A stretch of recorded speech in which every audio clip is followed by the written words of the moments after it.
20 ఏళ్ల నుంచి లేని ప్రేమ ఇప్పుడెక్కడి నుంచొచ్చింది? ఆ!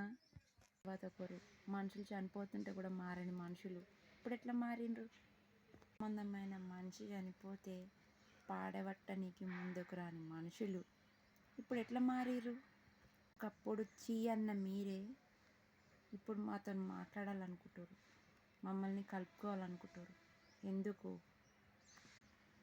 ఒకప్పుడు ఛీ అనే అంత చెండాలంగా కనిపించిన మేము ఇప్పుడెలా మంచిగా కనిపిస్తున్నాం? నాకు అర్థం కావట్లేదు. 18, 20 ఏళ్ళ తర్వాత మాటలు కలపాలని, కలిసి ఉందామని మీకుందే మారటం నాకే తెలియదు. అంటులతో కలిసే ఉద్దేశం కూడా లేదు. అర్థమైందా?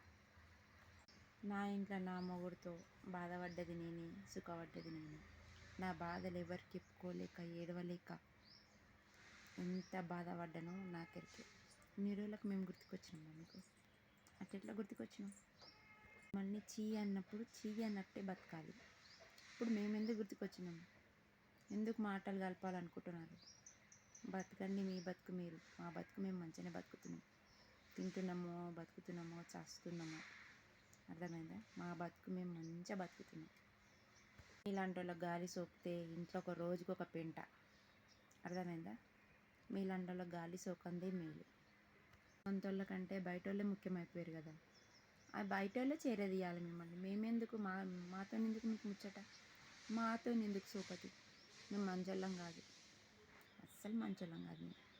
అయినా మాతో మాట్లాడాలని ఎందుకు ట్రై చేస్తారు? పెద్ద మనుషులలో పెడితే తప్పులు ఎన్ని వెతికినా కానీ అవి మీవే తప్పులు ఉంటాయి, మావేం తప్పులు ఉండవు. అర్థమైందా? మీ బతుకులేందో మీ బతుకురి. అనవసరంగా మా జీవితాల్లో రావాలని చూడకూడదు. ఇజ్జత్ తీసుకుంటారు.